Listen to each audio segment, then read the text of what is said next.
Olá, bem-vindos ao Conta Certa, o podcast onde a contabilidade encontra a realidade do empresário. Vocês vão acompanhar hoje a mim, Kaique Valença, e ao meu primo, Felipe Félix. Pessoal, estamos de volta com o nosso podcast e hoje vamos falar sobre um assunto que está sendo e será por muito tempo a atualidade, reforma tributária, tá? Hoje nós recebemos aqui o presidente do Conselho Regional de Contabilidade de Sergipe, Jonas Mariano. Presidente, muito obrigado pela sua presença, é um prazer recebê-lo aqui no Conta Certa. Bom dia, Kaique, bom dia, Felipe, bom dia a todos que nos estão acompanhando aqui no podcast. É uma honra estar aqui com vocês, tá? Para a gente tratar desse assunto extremamente importante, que é a reforma tributária, é o assunto do momento. Tá? E nós, como representante do Conselho Regional de Contabilidade de Sergipe, da classe contábil sergipana, é um privilégio, uma honra estar aqui para a gente discutir e bater um bate-papo, né, sobre assunto que tem mexido muito com nós, profissionais da contabilidade, e também com o segmento empresarial e, por que não, o país, né? Isso vai mexer diretamente com toda a estrutura, né, governamental, né, do nosso país. Então, é uma honra estar aqui com vocês, estou à disposição para a gente, esse bate-papo aqui tão importante, e mais uma vez agradeço o convite. Presidente, antes da gente entrar no assunto, que tem diversas camadas para a gente abordar aí, vamos falar um pouquinho da sua história, né? A gente conhecer um pouquinho mais por trás do presidente do CRC, por trás do empreendedor contábil, né? A gente conhecer um pouquinho do Jonas, né? Onde é que surgiu esse interesse, quando começou essa aproximação com a contabilidade? Então, Felipe, na verdade eu sou do interior de Estância, né? Então, estou aqui em Aracaju desde 2000, dos anos 2000, inclusive já sou cidadão aracajuano, né? Agora, dia 17 de novembro de 2025, recebi esse título honroso na Prefeitura de Aracaju. Sou de uma família de 7 irmãos, né? De família bem humilde. Meu pai era sapateiro, minha mãe costureira, somos uma família grande de 7 irmãos. Então, a contabilidade na minha vida ela surgiu por uma necessidade. Não foi uma paixão. Na época eu fiz o curso técnico em contabilidade na cidade de Estância, e foi daí que comecei os primeiros passos, né? Estagiei na fábrica de biscoito, né, estanciano, onde foi meu primeiro estágio, meu primeiro contato, né, quando eu comecei na contabilidade, e de lá para cá eu tenho abraçado com muito carinho, muito amor. O que eu sou hoje foi através da contabilidade. Então concluí no ano de 98, o curso técnico, e já enxergava que em Estância já tinha, o meu momento com ela já estava quase se encerrando. Então foi quando eu trabalhei numa empresa chamada Contag, Contabilidade, senhor Valdemir, que era o escritório de referência na região sul do estado, era o maior escritório, tá? E foi onde eu dei os meus primeiros passos. E na época eu comecei no escritório dele, comecei ali como estagiário, e depois fui degrau a degrau, porque eu já tinha o curso técnico de contabilidade e já tinha um curso de informática na época, que já era um diferencial naquele momento, então já saí um pouco na frente. E aí eu fui degrau por degrau, né, chegando de estagiário, aí fui auxiliar, cheguei a coordenador e cheguei a ser até gerente num espaço curto de 1 ano. Eu consegui essa trajetória no escritório dele. E isso eu já imaginava fazer a graduação de contabilidade. Por eu ter feito o curso técnico, não tinha uma preparação, que na época tinha um científico, né, que as pessoas estudavam especificamente para os vestibulares na época. Como eu tinha um curso técnico profissionalizante, então não me preparava para eu ir para uma concorrência de um vestibular na época, ocorrendo com outros colegas. E aí ele tinha um escritório aqui em Aracaju, pequeno, e ele queria expandir o escritório. E perguntou na equipe quem tinha vontade, eu tinha interesse de vir para Aracaju. Eu fui o primeiro a levantar a mão. Eu disse, eu vou. Ele disse, mas você vai morar onde? Eu disse, rapaz, eu não tenho lugar para morar, mas eu posso morar na empresa. Aí ele, você vai morar na empresa? Eu disse, moro. Você já viu como é lá? Ele tinha um escritório, já tinha vindo aqui. Eu disse, já.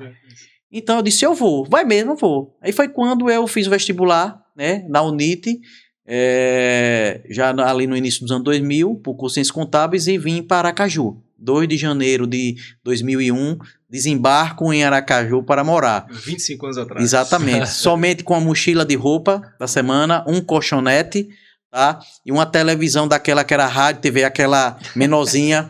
Meu pai tinha uma, né? Isso. Então, quando eu tinha tempo, era era a minha diversão. Então, dividia, naquela época, eu vim para cá e tinha mais 2 colegas, e nós dividíamos as refeições, dividia quentinha com os colegas. Às vezes de manhã eu tinha que acordar cedo porque não tinha quarto, o colchonete ficava num arquivo, eu dormia do lado da mesa do patrão, né? Do patrão era um colchonete mesmo, com um travesseiro e uma coberta. Essa foi minha moradia por 1 ano e pouco, desse jeito aqui em Aracaju. Tá? Às vezes a roupa do corpo já ia diretamente para a UNIT, pegava ali o ônibus Augusto Franco Beira-Mar, porque o escritório era na rua Santa Luzia, então a gente tinha essa dinâmica, não dava tempo de tomar um banho, porque era no escritório, né? Não tinha conforto, ir trocar de roupa, então minha mãe era costureira, então nós fizemos minha farda, eu tenho uma farda para poder ir, e pegava o ônibus Augusto Franco Beira-Mar e ia para a UNIT. E isso foi 1 ano e meio nessa trajetória, às vezes chorava, né? Minha primeira experiência saindo de casa, mas meus pais foram assim, a minha gratidão eterna por eles, porque foram meus maiores incentivos de fazer com que não, continue aí, o caminho é esse, final de semana você volta, né? E na sexta-feira, um dia como hoje, eu já mandava minha mochila pela lotação, e à noite eu voltava para a estância no ônibus dos estudantes, né? No ônibus dos estudantes. Então era essa minha trajetória, né, do dia a dia. Em alguns momentos, às vezes o dinheiro era pouco, né, o meu salário na empresa não pagava integralmente a faculdade, então eu tinha que me virar nos 30. De que forma? Eu juntava 2 meses de salário para poder pagar 1 mês. Né, passei 2 anos assim, juntava 2 meses, e como a cada 6 meses teria que renovar a matrícula, né, na UNIT, então eu chegava para o meu patrão e eu dizia: me adiante minhas férias, me adiante parte do 10 para poder eu renovar minha matrícula. E por 2 anos eu convivi dessa forma, até que as coisas foram melhorando, o escritório aqui eu estava à frente, muito criticado por ser jovem, né, porque às vezes as pessoas que iam fechar contrato com o escritório, ele me levava, porque ele me colocou como responsável, né, seu Valdemir. E as pessoas diziam: Valdemir, mas seu escritório é instância, você tem escritório em Aracaju? Ele disse: tenho. E como é que você fica onde? Lá? E cá? Ele: não, quem vai tomar conta da empresa vai ser esse rapaz aqui. E aí eu olhava assim para mim, esse menino tinha 21 anos, 22 anos, esse menino que vai tomar conta. E ele dizia: é ele mesmo, Valdemir, ele confia em mim. Então eu sempre fui uma pessoa muito responsável, né, com o meu trabalho, com aquilo que era me entregue, né, para eu me responsabilizar. E assim a gente foi construindo essa relação, aí saímos de uma casinha pequena, uma casa maior, e ainda continuei morando na empresa, mas numa casa maior com um quarto. Aí já deu uma melhorada. Né, já tinha uma cozinha, né, já deu uma melhorada. E aí nesse momento também eu trouxe alguns irmãos meus para morar comigo, então dividi esse espaço lá no escritório, a gente criou uma divisória para separar o que era a casa, o escritório, né? Então a gente teve essa preocupação de separar, e aí meus irmãos, quem eu fui podendo acolher aqui, a gente foi acolhendo, e aí as coisas foram caminhando. Então passei 10 anos morando na empresa, até eu ir para minha primeira casa aqui em Aracaju. Então teve uma vida, né, às vezes que poucos sabem, né, que a gente vem do interior, né, num histórico, numa família humilde, mas que mostrou valores pra gente, que é importante a gente lutar, passar pelo processo, que hoje a gente tem a dificuldade das pessoas entenderem a importância de passar pelo processo, né? Às vezes já está aqui, já quer um trampolim, já quer sair daqui para um outro local, tá? Mas não sabe a importância daquela trajetória na vida da gente. E eu digo isso com muito orgulho, tá? E ser hoje cidadão aracajuano, para mim, é uma honra, né?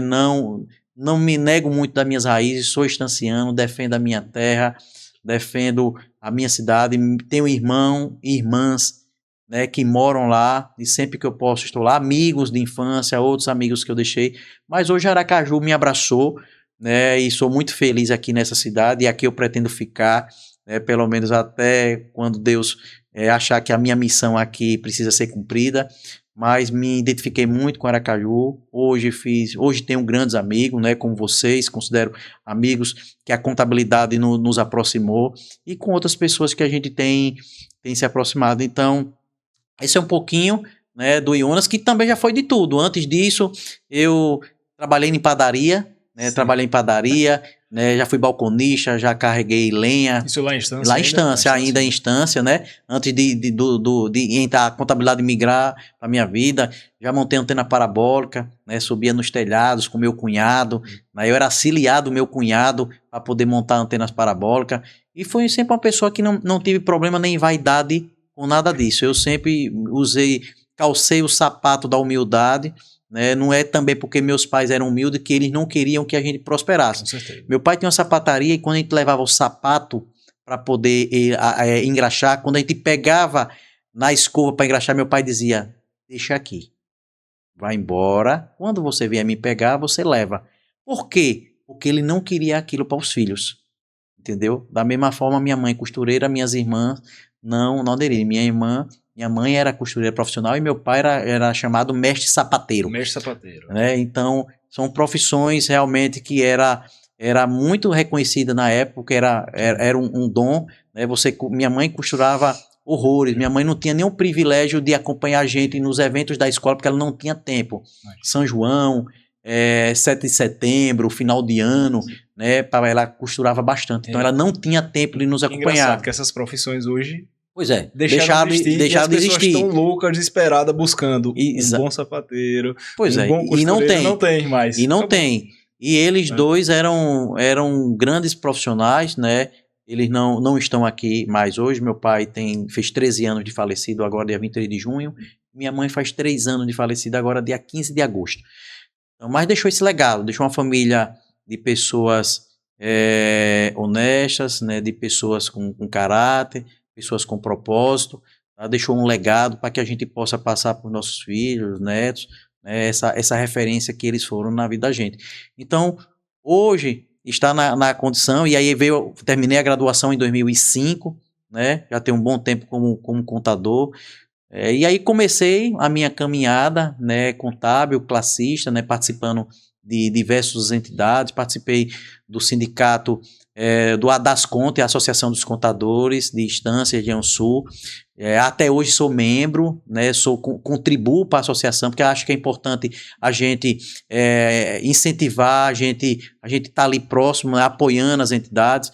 Fiz parte do SESCAP, né, foi uma experiência muito grande, do Sindicato das Empresas de Serviços Contábeis, né, e a gente vai dando a nossa parcela de contribuição, né, para cada entidade dessa. E tive a oportunidade em 2013, né, ser chamado pelo nosso ex-presidente do Conselho Regional de Contabilidade, ex-presidente do Conselho Federal de Contabilidade e atual presidente da Fundação Brasileira de Contabilidade, que é o Aécio, né, Aécio Prado Dantas Júnior, que nos convidou, esteve lá na nossa empresa, né, e convidou para poder participar do grupo. Até então não sabia se ia ser conselheiro, se ia ser nada. Só disse que ia ter as eleições e que soube falar que eu era uma pessoa muito boa, tal, e gostaria de convidar para poder participar do grupo. Até então tudo bem, sem problema nenhum. Mas não saberia que ia participar de um processo de que seria selecionado para fazer parte de uma chapa que correria as eleições de 2013. E eu tive o privilégio e a honra de fazer parte, naquele momento, da chapa liderada pela ex-presidente Ângela Dantas, o qual foi uma chapa, na época, vencedora, muito disputada. Foi uma chapa de renovação de 100% dos conselheiros, tá, do conselho naquele momento. E aí é onde eu ingresso em 2014, né, como conselheiro titular efetivo, né, do conselho.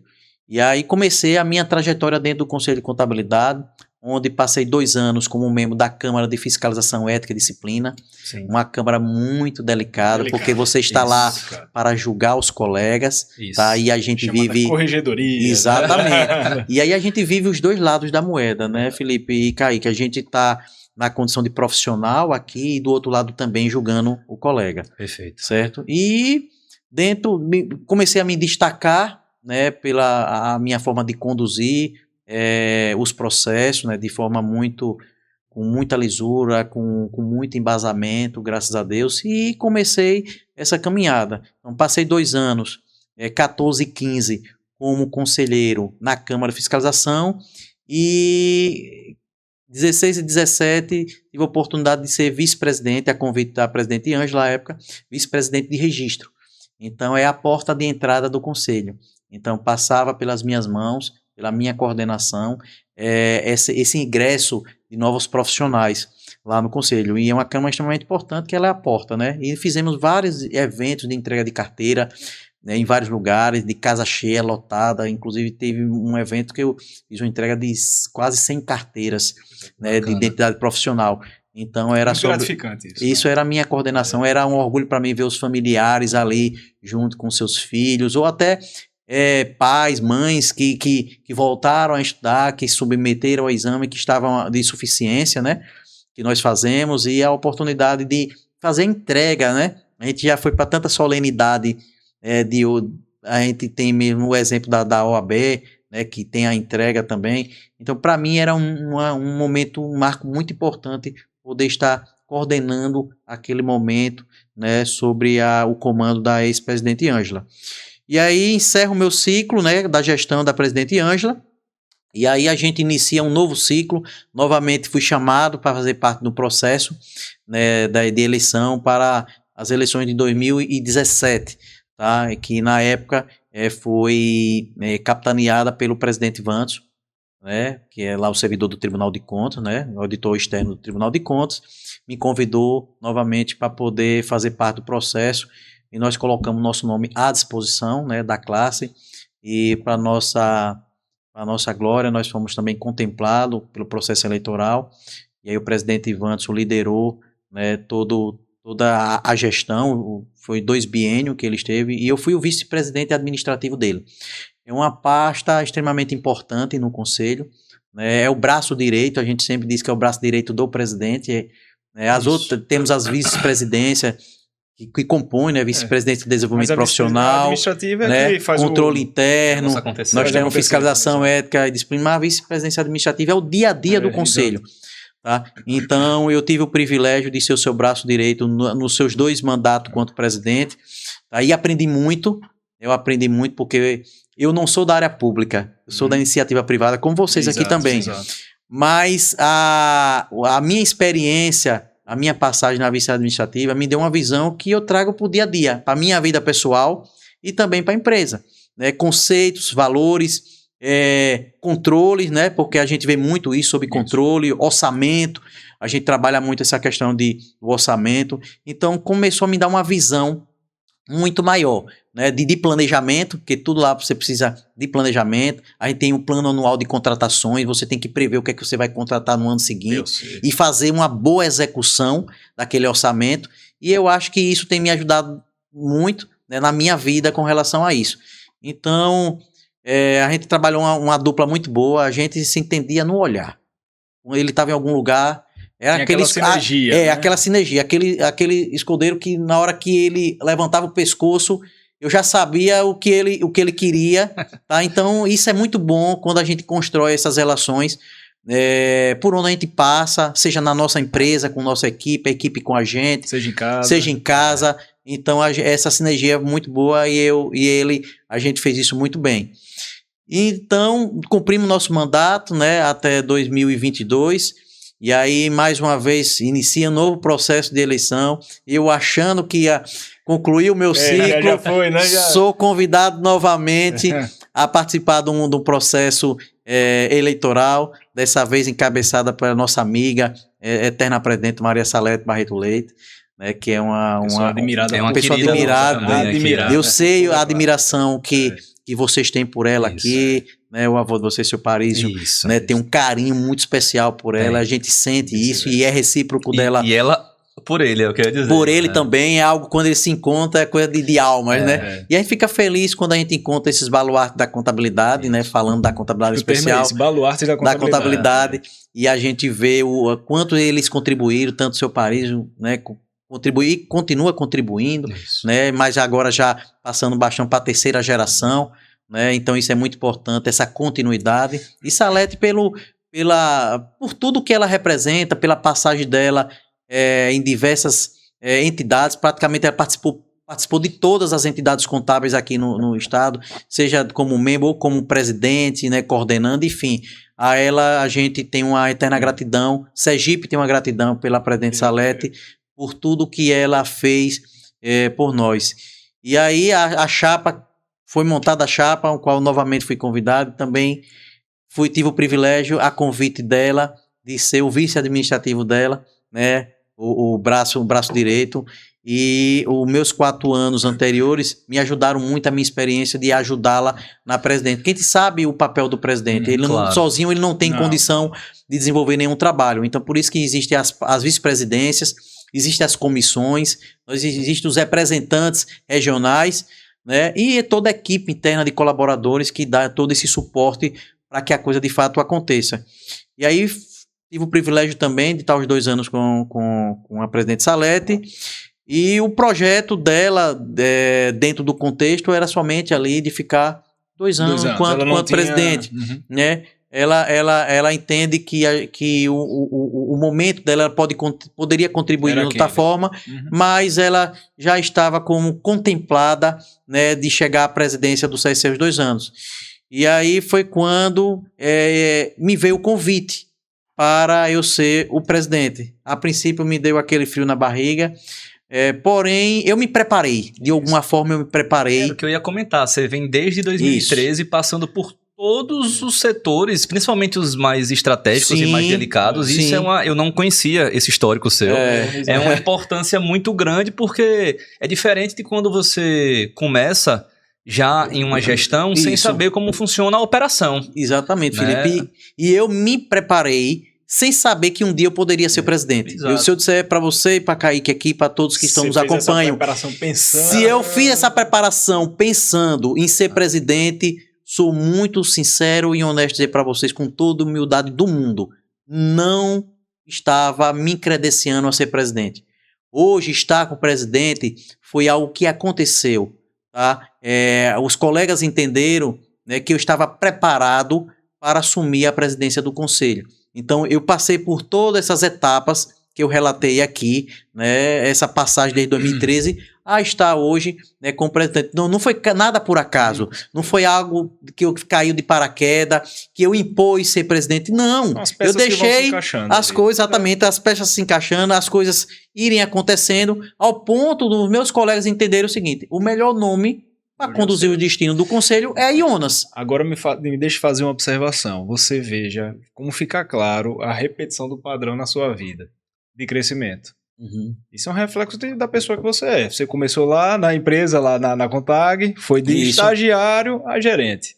Depois abriu seu próprio escritório e virou empresário. Depois você também... Eu não conhecia também esse histórico. Esse histórico no CRC. A gente conhece você como presidente, mas não sabia que você Tenho 15 anos que sou empresário contábil. Minha empresa foi aberta 5 de agosto de 2010, coincidentemente no dia do aniversário de minha mãe. Então sempre será lembrado a minha mãe com o aniversário da empresa, 5 de agosto de 2010, onde resolvi de fato a seguir o meu próprio negócio, que às vezes as pessoas acham que eu sou presidente, não, né? Eu sou também empresário contábil como vocês, nós somos colegas também de negócios. Então é muito importante a gente às vezes deixar claro, porque por detrás do presidente existe toda uma história, existe uma pessoa, um trabalho, que às vezes, por exemplo, o conselho hoje é algo que eu tenho me dedicado muito para que a coisa aconteça, e às vezes me sacrifica muito a minha vida profissional. Às vezes à noite preciso trabalhar, finais de semana, feriado, para compensar o momento que eu estou lá. Então, assim, não é fácil lidar com isso tudo, mas... É importante que nós estávamos falando. Esse é um trabalho não remunerado. Não remunerado, que é bom a gente deixar isso... da outra parte, né? A gente deixar isso muito claro para todos que estão acompanhando aqui o podcast, que o nosso trabalho ele é voluntário, né? Nós não recebemos nenhum valor, né? Não temos nenhum jeton que às vezes usam, alguma remuneração por estarmos lá. É um trabalho meramente voluntário, seja do presidente, conselheiros, representantes, membros de comissão, todos são trabalhos voluntários. Então a gente está ali para servir a classe, servir a sociedade, né? Sem bônus financeiro nenhum. Mas tem um bônus que a gente ganha, que é o relacionamento, é a gente servir. Eu acho que esse é o nosso maior legado quando a gente está fazendo esse trabalho. Não deixa de ser um trabalho social, porque a gente tá prestando um serviço de forma gratuita a classe contábil do nosso estado e a sociedade também, que acaba de alguma forma se beneficiando, porque nós temos diversas ações que poucos conhecem. Nós temos uma comissão lá, que é o CRC voluntário, que a gente faz campanhas, né? A gente tem ajudado a sociedade. Pronto, até hoje mesmo a gente está fazendo uma campanha do agasalho, que é para poder a gente levar para os mais necessitados, moradores de rua, esse momento do inverno, a gente levar roupa, levar lençóis, levar tudo que a gente pode fazer. Isso são coisas que a gente faz. E várias e outras campanhas. Nós vamos ter a campanha de doação de sangue para agora do mês de agosto, né? Muito importante. Né? A gente sabe que a doação de sangue salva vidas, e a gente vai fazer uma campanha muito grande. E eu já peço aqui o apoio de vocês, que tem uma quantidade muito importante de colaboradores aqui. E aí a gente vai divulgar, né? Chamamos as entidades, todas as entidades contábeis para se somar nessa campanha. Vai ser agora no mês de agosto, e aí eu posteriormente passo aí para vocês uma data para que vocês possam disponibilizar a equipe, né? E quem for doar, a gente pode até criar um selo, né? Alguma coisa que vocês possam ver e promover, porque de trás do nosso trabalho também existe um trabalho solidário, e aí nós temos essa comissão.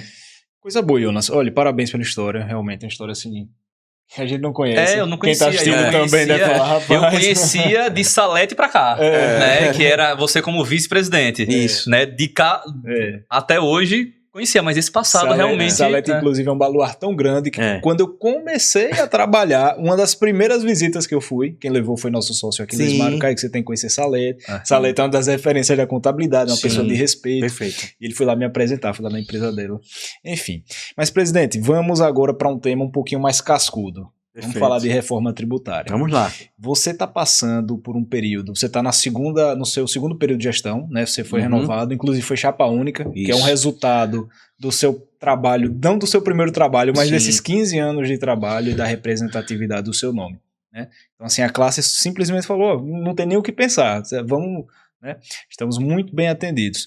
Mas esse período que o Brasil está passando foi um período aí de 8 anos definido pelo governo federal, toda uma reestruturação do nosso modelo tributário, né? E que até hoje tem alíquotas que ainda não são divulgadas pelo próprio governo. A gente parece que tá assim, fica numa sensação de perseguição ao mesmo tempo de que é bom, de que... E você tá ali navegando isso, fazendo interlocução entre governo federal, governo estadual, governo municipal, classe empresária, classe contábil, e você tá nesse bolo. É isso aí. O que é que você tá enxergando disso tudo? Então, pessoal, de fato, é algo realmente que vai impactar a vida de todos nós. Tá? E a gente, quanto representante do Conselho Regional de Contabilidade de Sergipe, né, e o Conselho Federal, né, tem se preocupado em preparar os profissionais da contabilidade para essas mudanças. Tá? A gente sabe que é uma mudança longa, né, iniciando agora, 26 até 2033, onde a gente vai precisar nos preparar diariamente, né, tem muitas coisas ainda por vir, como alíquotas a serem definidas, como bem citado aqui por você, Kaique, mas é algo realmente que está meio que assustador, porque não está tudo ainda definido de como vai ser, muitas coisas já entraram em vigor, certo? A gente sente que o empresário ainda não está preparado, tá? E a gente tem buscado as entidades que representam os empresários para que possam sensibilizar esse tema, né? Fazendo eventos, palestras, workshop, almoços, jantares, café da manhã, como eles definirem, porque isso não é um papel só nosso. Né? Às vezes deixa perceber que a responsabilidade da implantação da reforma cai em nossas mãos. Nós somos parte do processo, nós não somos o todo. E a gente precisa que os empresários eles estruturem suas empresas, né? Estejam próximos dos profissionais da contabilidade, porque veja, o governo ele cria, tá? Mas ele não tem estrutura de implementação. Sim. Quem vai, de fato, contribuir para a implementação da reforma tributária no nosso país somos nós, profissionais da contabilidade. O sentimento que a gente recebe dos empresários é que é assim. E nós somos empresários também, a gente também tem esse sentimento. É que o governo chega, tá aí. façam. Aí você, mas eu não sei como faz. Por onde é, governo? Eu também não sei, não. Vá fazendo aí. E se você fizer errado, você vai ser punido. Então os empresários estão assim com medo. A sensação no momento é de medo dos empresários. E essa sensação de medo... E dos contadores. Pois é, era isso que eu ia complementar, Caio, que aqui sua fala, porque está caindo no nosso colo uma responsabilidade muito grande que não é nossa. Nós dependemos da estrutura do empresário, a gente precisa de sistemas preparados para poder, que ainda não estão ainda totalmente definidos. Então a gente vive num momento muito ainda tenso. É o primeiro ano de fase de teste, mas já existe uma tensão. Sim. A gente tem percebido que os colegas profissionais da contabilidade, na oportunidade que a gente tem de conversar, percebe a tensão deles, isso porque não sabe como é que vai ficar. Primeiro... É muito difícil você se planejar sem definição. Sem definição. Então, como é que você pode criar treinamentos? Porque hoje você vai na internet e tem um monte de pessoas trazendo treinamento sobre reforma tributária. Aí você vê treinamento de R$20, de R$30, R$100, R$1.000, 2.000, 5.000, 10.000 e você... Peraí. E sem muitas coisas definidas ainda. E isso tudo enquanto você ainda tem o seu trabalho no dia a dia. Sim. Que é extremamente volumoso, o nosso trabalho da contabilidade. Pois é. E a gente precisa, Caí, tá aqui se preocupando com ainda a tributação atual e se preparando para uma nova.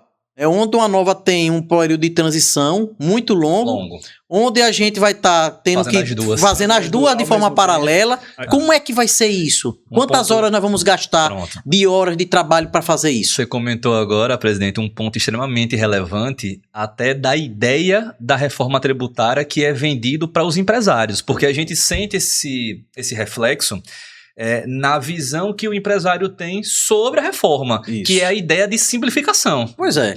Mas simplificação para quem? Porque para o profissional contábil só aumentou o trabalho. Isso, e é um trabalho que não chega aos olhos do empresário. É a apuração duplicada dos impostos, é o aumento das obrigações acessórias, então... E carga tributária também.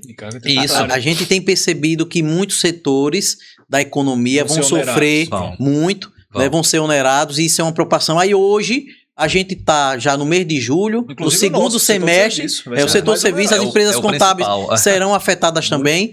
Nós já estamos aí na metade do mês de julho, já aderimos ao segundo semestre, e a gente com diversas coisas para poder acontecer. E a gente, com a falta da definição de alíquotas e uma série de coisas, o cliente chega pra gente e diz, e agora? Exato. Qual é o melhor regime? Porque ele confia na gente. Né? Confia no nosso parecer, confia no nosso relatório, pelos números que a gente tem. Qual é o melhor regime? O que eu devo fazer? Então a gente ainda é algo indefinitivo. Né? A gente ainda não se encontra de forma totalmente preparada para dar uma orientação, porque ainda tem coisas a serem definidas. Isso. Então está muito complicado, um período curto. Né? A gente tem aí mais um outro período para definição do Simples Nacional, né? Eu ia comentar colocaram, desmembraram um período, né, para adesão, que a gente não sabe. Nós, vamos tirar por nós, empresas de serviços contábeis, quem pode ser Simples Nacional. Às vezes a gente não sabe ainda se a gente continua, vamos pagar por a gente logo, né? Antes de partir para o empresário, o nosso cliente. Vamos tratar a gente como cliente. Nós, empresários contábeis, de serviços contábeis, que são hoje, vamos supor, a maioria são optantes do Simples Nacional. Hoje você tem um estudo de viabilidade, um planejamento para entender se você continua ou não no Simples Nacional. Isso é uma indefinição total, que a gente está aqui olhando um para os outros e não sabe de fato como vai ficar. Então você imagine a gente fazer isso para o empresário, né? Como é que vai ser? Então essas indefinições têm causado um caos. A gente tem o Conselho de Contabilidade e o Conselho Federal tem feito capacitações. A gente tem a nossa comissão de estudo tributário que estará fazendo muitos eventos voltados à reforma tributária. O SESCAP também, em parceria, a gente está preocupado em levar para a classe contábil, porque, pessoal, é o caminho. A gente tem que capacitar nossos colegas. A gente não vai mudar a realidade. Não vai mudar a realidade. Isso vai ser um caminho sem volta. Tá? Só foi adiado algumas coisas, mas não deixou da obrigatoriedade existir. Então, adiou porque, às vezes, quando eles perceberam né, o governo federal percebeu o tamanho, o impacto da mudança, como eles não conhecem, às vezes, na maioria das vezes, a operacionalidade, né, o dia a dia, então, vamos recuar, né, vamos adiar, vamos entender na prática o que é que está acontecendo, vamos trazer empresas testes para a gente ver, para depois a gente avançar. E assim que eles têm feito, né, colocando empresas para teste, para depois expandir. Porque às vezes coloca no nosso colo e às vezes a gente tem que a gente se preparar onde primeiro eles deveriam se preparar, que na maioria das vezes não estão preparados. Exato. E aí cai no nosso colo essa pressão gigantesca, né? E essa responsabilidade. Essa responsabilidade que não é nossa sozinho, o segmento empresarial precisa se responsabilizar, sim, porque é eles que vão estar gerando as informações, nós só vamos processar, intermediar entre o empresário e o fisco.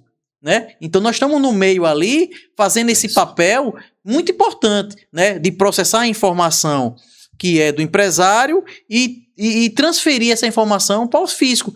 Então a gente acaba às vezes assumindo papéis que às vezes não seria até nosso, né? Já seria diretamente do contribuinte para o fisco, mas e a essência da contabilidade ficando um pouco para trás. E a ideia, pelo que eu tenho entendido, é de tentar o governo simplificar talvez a forma de arrecadar, porque a gente percebe que o governo vai melhorar o fluxo de caixa dele, com certeza, né? Com essas mudanças, coisa que os empresários às vezes tinham tempo para poder pagar os seus impostos, isso meio vai cair por terra, porque as operações elas vão acontecer em tempo real, entendeu? Então você vai estar ali repassando o dinheiro para o governo na hora, exatamente, imediato. Então são mudanças que vão impactar a gestão financeira das empresas. Sim, e nem todo mundo está preparado, o fluxo de caixa delas. Então, às vezes, o próprio empresário usava do recurso que naquele momento ele ele usava o prazo que tinha legal para pagar o seu imposto e com isso ele fazia um fluxo de caixa para o negócio dele, que agora isso tudo vai mudar. Então vai ter um impacto muito grande e principalmente a gestão de custo.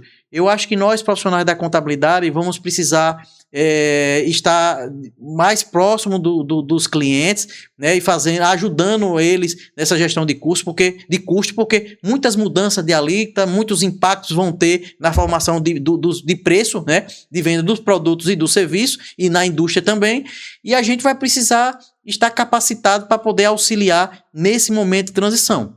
É bem complicado quando um cliente chega pra gente assim fala, a gente já fez diversos eventos, já preparou, mas dentro do que a gente tem disponível hoje. Isso. Né? Muitas das vezes o cliente pergunta algo, mas eu vi isso aqui, qual é o direcionamento que vocês vão dar? Fala, ainda não tem direcionamento para dar, não existe nem alíquota. Uma coisa eu lhe garanto, você vai pagar mais. Eu duvido que tenha projeções de que para algum determinado segmento vai ter uma redução tributária. Eu não acredito. Eu acho que todas vão ter uma majoração. E os controles, Kaique, o que a gente tem, tá muito claro, a gente tem se preocupado é porque a maioria das empresas brasileiras ela não tem estruturas internas. A realidade é essa. É o dono, é o empresário para comprar, para vender, tá ali no balcão, aí tem que mandar as informações para a contabilidade. Cruza a bola, corre, né? Vai fazer a cabeçada, aí tem que fazer marketing, tem que fazer tanta coisa. Então, ter uma empresa, ser empresário no Brasil, no modo geral, é um desafio muito grande. É um desafio enorme. Tá? Porque não é só você comprar e vender. Uma empresa, ela exige muito mais do que isso. Então, aí você precisa estar se preocupando com logística, você precisa com marketing, você precisa fazer com gestão, governança, né? Controles internos, que as empresas, a maioria não tem os controles internos, estruturar a sua equipe, os seus departamentos, para poder atender isso. Então, assim, vai ser muito difícil para os empresários. Esbarra numa máxima que é o dilema, acho que da maioria desses empresários. Ser organizado no Brasil custa caro. Ponto. O custo do Brasil é muito caro. Para você ter um bom sistema, para você ter uma boa contabilidade, para você ter um bom jurídico, esses dois te livram de muito problema. Muito problema. Né? É como a gente diz, investimento, não é despesa, né? Muito empresário. Né? Eu lembro ainda de logo quando a gente começou na contabilidade, onde essa proximidade do contador com o empresário ainda era muito mais distante, né?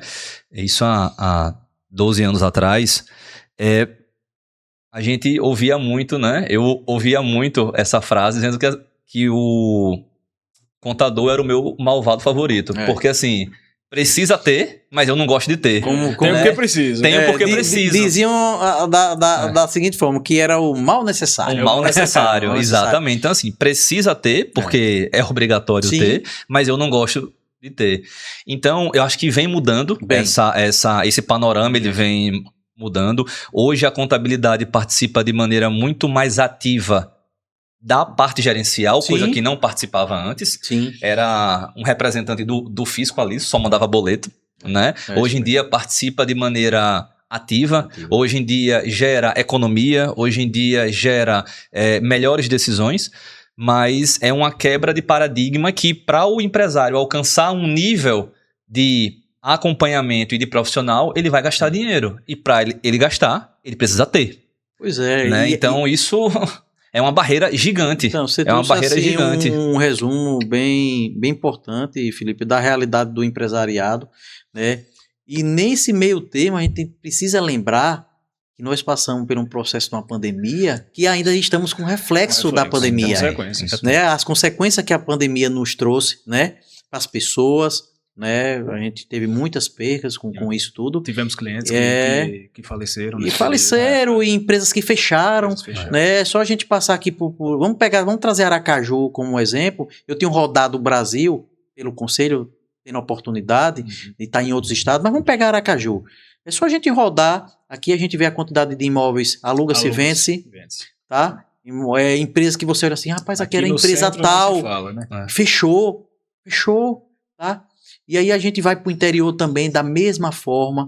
Então, fomos todos sobreviventes, né, das nossas vidas e dos nossos negócios, porque não foi fácil e o efeito tá vindo. Né? Na época, o governo sensibilizou com algumas ações, mas a conta chega. A conta chega. E, na verdade, nós estamos pagando esse preço. Tá? Obviamente, foram ações importantes que foram necessárias acontecer, mas que hoje elas têm um preço, que nós estamos pagando por isso. E não acompanharam o processo de liberação das atividades. Exatamente. Porque eu lembro que grande parte dessas ações em um ano foram a salvação, no outro ano foi o que afundou, porque teve muito questionamento disso. Felipe, como é que eu já estou pagando os empréstimos que eu fiz e eu não estou podendo abrir ainda? Pois é, então os bancos tiveram aqueles Pronamp, o governo entrou com o PES, né, aí agora, quando foi o ano passado, né, deram aquela recuada do PES, então foram segmentos que foram também afetados, o turismo e outros, né? Primeiro e outros benefícios que tiveram. E o último a abrir. Pois é, então assim, e tem muitas empresas que estão sofrendo ainda com toda a destruição que a Covid trouxe na vida de todos nós. Então, aí paralelo a isso, a gente já sai de um cenário desse, que tem empresas ainda que não conseguiram respirar, e aí a gente já encara uma reforma tributária, né? Eu acredito que a reforma, sim, ela é importante, né? A gente precisa evoluir, né? A gente precisa criar um sistema tributário no Brasil que dê condição das empresas sobreviverem, né? Que diminua o impacto dessa briga fiscal, né, que tem entre os estados, né, que acaba às vezes saindo empresas genuinamente sergipana para ir para ali, para Bahia, passa ali para Itapicuru, ou vai aqui para Porto Real do Colégio, aqui em Alagoas. É conta, né? O cliente faz a conta. E precisa. Eu creio que a gente, enquanto empresário, né, porque nós somos empresários, a gente precisa fazer conta. Né? Então é importante a gente deixar claro desses reflexos que ainda estão acontecendo, que nós brasileiros, nós sabemos muito bem. Então, a gente sabe que tem coisas que a gente não sabe como é que vai ficar. Né? A gente está saindo, é um processo longo, que a gente saiu aí da pandemia, já tem uma reforma tributária para ser enfrentada, e se você vai ver, é um período aí de mais de 10 anos que a gente vai ter de coisas que aconteceram, que impactaram diretamente o mundo dos negócios, né? E a gente tem tido essa dificuldade, e os empresários têm manifestado. E aí, no final, a gente acaba pagando essa conta, porque também aumenta os nossos serviços, né? E você não tem, às vezes, como repassar esse custo para o cliente. Muitos desses cursos, a gente fez cursos também, Sim. a gente tem que se atualizar. E todos falam, na verdade, não, porque você agora tem que renegociar os seus honorários. Pois Aí é. volta para o que o Felipe falou. Com que dinheiro o cara vai pagar? Pois é. O cara já tá esticado, pô. O cara tá trabalhando na empresa, ele já tá usando o prazo de pagamento do imposto para poder antecipar lá os pagamentos de folha, etc. Para depois, quando sobrar dinheiro, ele pagar o imposto. E a gente qualificar. Nossa equipe, né, vai aumentar horas de trabalho que você automaticamente precisa de alguma forma repassar esse aumento de trabalho para a equipe, porque senão a gente não consegue manter. É uma realidade. Novas contratações, sistemas. Muitos escritórios, empresas de contabilidade que não se prepararem, não vão aguentar. Isso, de fato, é uma realidade. Tá? É assim, a gente tem conversado com alguns colegas com estrutura menor e eles dizem, rapaz, eu não sei se eu vou conseguir me sustentar. Que era o que eu ia perguntar agora. O que é que muda para o contador daqui para frente? A gente trouxe um panorama geral muito importante, falando um pouco do empresário, falando um pouco da classe contábil, falando um pouco de governo, inclusive, que são os 3 pilares aí, os 3 principais personagens dessa relação, dessa estrutura. Mas, presidente, para o profissional contábil, né, independente, eu acho que, claro que isso influencia, como você comentou agora, da estrutura, mas o que é que muda para ele daqui para frente, a partir desse momento, tanto da necessidade de estrutura, de capacitação, de modelo de negócio, como é que você enxerga o profissional contábil daqui para frente? O que é que ele vai precisar fazer? Felipe, vai ser realmente algo desafiador. Eu acho que talvez é uma palavra que se encaixe dentro desse contexto, que são os desafios que os profissionais terão que enfrentar, né? Eles vão ter que realmente... Antigamente se usava um termo usado reengenharia dos negócios, né? Hoje é um pouco utilizado, mas quem fez cursos técnicos, né, lá atrás, era um termo que a administração usou muito, né? A reengenharia. A gente vai ter que se reinventar, né? Você vai ter que olhar para dentro do seu negócio, primeiro olhar para você. Você vai ter que realmente decidir o que é que você quer da agora para frente. Porque a gente às vezes escuta alguns colegas dizendo, eu vou desistir da contabilidade. E a gente diz, não desista. Porque vai ser a profissão do futuro mesmo. Por que eu digo isso? Porque vão precisar de nós. Vão precisar dos profissionais da contabilidade para implementar essa transição. Então quem estiver preparado, as oportunidades vão surgir.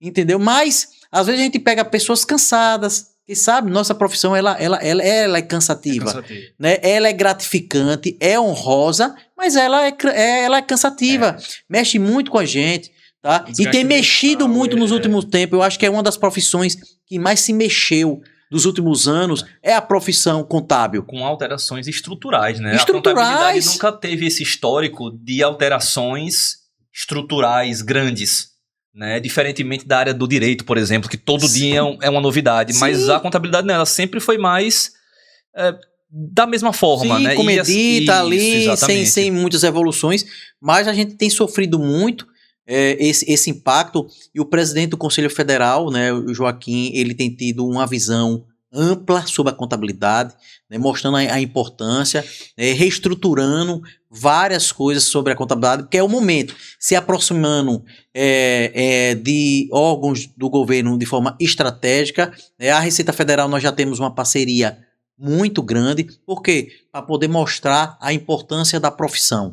Nós sabemos dos desafios que nós iremos enfrentar, tá? E aí, Felipe, onde a gente tem se preocupado, né, tem ouvido os colegas e ver o que é que o conselho, o papel do sistema CFC CR6 tem feito.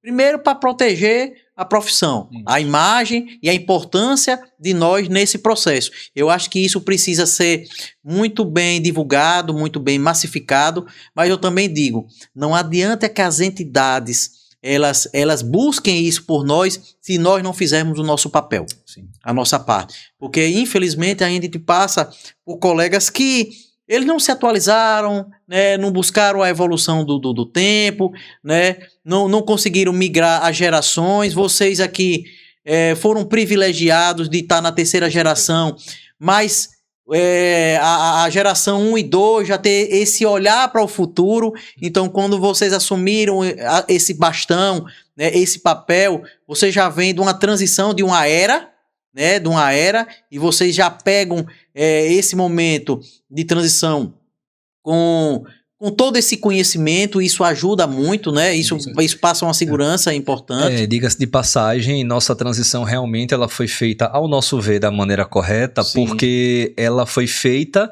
com todos ainda convivendo. Sim, que é importante, não foi né? aquela coisa como a gente vê diversos exemplos de cair no colo de paraquedas e você sem ter até uma referência de consultar, de ainda conseguir absorver toda essa experiência. E privilégio de vocês ainda de terem os seus sucessores ainda. Os dois, né? As duas gerações no negócio ainda de alguma forma contribuindo. Isso é algo raro da gente. Raro. Vocês se prepararam. Vocês prepararam a sucessão. Né? A gente tem falado muito isso, o planejamento sucessório, né, dentro das empresas. E trazendo aqui para vocês aqui, vocês foram são um exemplo de planejamento sucessório. Então foi a primeira, foi a segunda, na terceira, e eles participando desse processo, que é muito importante, diferentemente que às vezes a gente vê por aí o planejamento sucessório, às vezes mal feito, né? E às vezes pulando demais as etapas. Às vezes complicando algo que é simples. Complicando algo que é simples, e aí aquelas empresas, é muito raro você ver hoje as empresas centenárias, de 40, 50, 60 anos, cada dia mais. Mas a gente sabe da importância disso, e aí é onde entra o papel do conselho. O conselho está se preparando, né, para poder a gente atender os profissionais da contabilidade, através dos nossos eventos, cursos, palestra. Nós temos comissão que vai tratar maciçamente disso. A gente vai ter um evento semana que vem sobre a reforma tributária no segmento de bares e restaurantes. Já é a nossa comissão. Nós temos pessoas preparadas aqui em Sergipe para tratar desse assunto sem precisar trazer estrelas de fora. Claro. E a gente precisa valorizar pratas da casa. E a gente vai fazer agora muitos e muitos eventos da reforma tributária, inclusive envolvendo nossas comissões. Excelente. Presidente, eu tenho uma dúvida. Você comentou sobre um ponto extremamente importante que eu concordo, é que a contabilidade ela vai ser a profissão do futuro, né? Devido ao grau de importância que o profissional contábil ele vem sendo colocado tanto em relação à transição dessa parte tributária, né? Desse modelo novo, como também nas empresas, né? Hoje ele se tornou uma peça importante na tomada de decisão. Como é que está sendo, você que tem acesso a isso diretamente, a renovação dos profissionais contábeis? Vem aumentando, vem diminuindo? Como é que está o interesse, né, da turma mais jovem pela contabilidade? Pronto, Felipe, é uma das coisas que o Conselho Federal tem trabalhado, a gente tem replicado e tem uma preocupação, vou falar do Conselho Regional de Contabilidade de Sergipe na nossa gestão. A gente vai fazer um trabalho, que a gente vai chamar, é um projeto que envolve o Conselho de Contabilidade, o SESCAP. Nós vamos fazer um projeto nas escolas. Qual é a preocupação que nós, representantes de entidade, estamos tendo? A adesão do curso de Ciências Contábeis. Tá? A gente tem feito reunião, já foi feito reunião com os coordenadores de curso de Ciências Contábeis, e a gente tem percebido a dificuldade ainda da adesão. Vem diminuindo, né? Vem diminuindo. Então, preocupado com isso, a gente vai fazer algumas ações nas escolas estadual, principalmente a rede pública, mas também a gente vai para a rede privada, que é mostrar a importância da profissão. Eu perguntei isso porque eu tenho a sensação, mas a sensação particular de que de fato vem diminuindo. A gente tem, esse número tem nos preocupado, né, não só em Sergipe como a nível Brasil. A gente tem tido boas adesões ao exame de suficiência, mas a gente ainda não tem, está tendo a dificuldade de trazer essas pessoas, principalmente para os registros no Conselho de Contabilidade. Hoje nós temos lá uma informação pública que eu posso compartilhar com vocês. Nós temos mais de 600 pessoas que passaram no exame que ainda não foram se registrar no Conselho. Aí o que é que nós estamos fazendo? Nós temos esses números, essas pessoas, a gente vai estar fazendo eventos no Conselho para trazer essa turma que ainda não se procurou fazer o registro, entendeu o porquê, para trazer para o conselho, né? E, consequentemente, a gente devolver para o mercado. Exato. Né? A gente tem se preocupado isso e paralelo a isso, a gente vai fazer o trabalho nas escolas, as visitas das escolas. Nós já estamos com o material pronto, é uma linguagem simples, didática, não longa, falando da nossa profissão, da importância dela e trazendo case de sucesso. Porque as pessoas precisam perceber que a nossa profissão, você consegue muitas coisas na sua vida através da contabilidade. A prova viva está aqui, vocês. Eu trago o meu case de sucesso também e de outros também, de empresas de contabilidade, pessoas que estão em órgãos públicos ocupando grandes cargos, dentro das empresas ocupando grandes espaços. Agora a gente vai entrar num processo eleitoral que tem contadores que atuam na prestação de conta que ganham muito dinheiro. Isso mesmo. Ganham muito dinheiro. Verdade. Na prestação de contas. Nós temos cooperativa, nós temos auditoria, perícia, terceiro setor, que é algo ainda explorado. O agronegócio.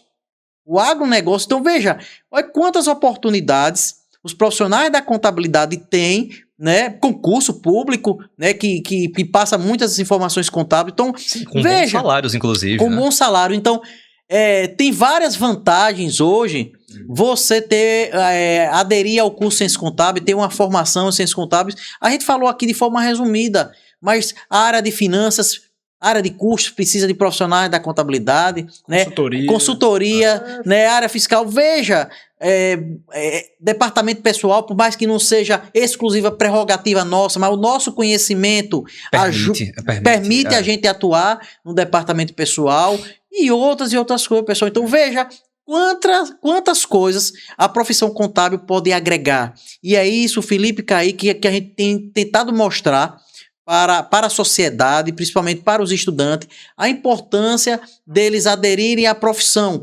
E a gente quer ir também nas escolas particulares, porque às vezes a gente tem os cursos chefes, né? Medicina, direito, odontologia.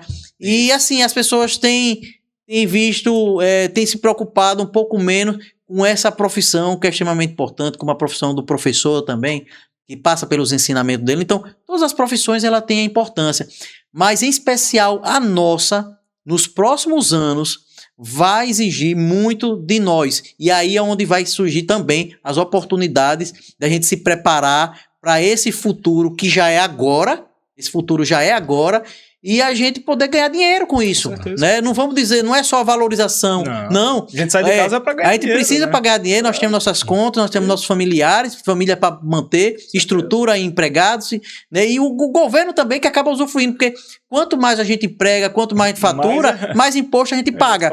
Então nós somos geradores também de emprego e renda. E mais gente a gente contrata, né? Pois porque uma questão específica da contabilidade é que ela é muito massificada. Então, o trabalho ele aumenta de maneira proporcional, né? Sim. Quanto mais cliente eu tenho, mais trabalho eu tenho, mais funcionário eu tenho que contratar. É isso aí. Presidente, estamos chegando aqui no finalzinho da nossa conversa. Uma conversa muito boa, maravilhosa. Quem vai assistir, com certeza, vai adorar ouvir seus ensinamentos de hoje. E falando em futuro, quais são os projetos aí do Conselho? Quais são os seus projetos? O que é que você está buscando? Você já falou de um aqui importantíssimo. Não deixe de fazer, inclusive, o que precisar da gente. A gente apoia essa iniciativa. E o que mais você está pensando aí para fazer para a classe contábil, para os empresários e pelo Conselho? Então, falando especificamente aqui do Conselho, eu dizer para a classe contábil, para nossos colegas que tenham a oportunidade de ouvir esse podcast, e o Conselho de Contabilidade não está de mãos atadas. Nós estamos preocupados com toda a classe, a gente está buscando dar o nosso melhor, né, enquanto a gente estiver ali. A gente sabe da importância da profissão, sabemos que a valorização, a entidade, ela precisa contribuir, mas nós precisamos contribuir ainda mais. A valorização parte de cada um de nós. O Conselho Federal, no todo, ele tem mostrado a importância da profissão, e aí o presidente Joaquim tem feito muito, né, e vai fazer muito mais dentro da sua gestão, sobre a importância de nós profissionais da contabilidade dentro desse contexto atual que estamos vivendo e o que vai aparecer no futuro. Ao segmento empresarial, a gente também deixa uma mensagem. Valorize os seus profissionais da contabilidade, suas empresas, seus contadores, invistam neles, tá? Porque é o caminho, não tem para onde a gente correr, a gente precisa de ter investir em conhecimento, em capacitação, remuneração também, por que não a gente falar? A gente precisa ser valorizado sim, pela nossa importância, porque o nosso trabalho, o trabalho na mão de um profissional que não esteja capacitado, coloca em risco o negócio. Então, por isso a importância de ter profissionais capacitados, e esse é o momento que vai exigir de todos nós, e dizer que o nosso projeto, a gente termina até 31 de dezembro, o nosso mandato quanto presidente, e a gente tem um projeto nós vamos passar por uma renovação do nosso CRC. Nós vamos passar por uma grande reforma, tá, naquele prédio, vai vir com um conceito novo, moderno, para receber todos vocês, os profissionais da contabilidade, a sociedade. Bacana. Então, esperem que nós teremos novidades até 31 de dezembro de 2027.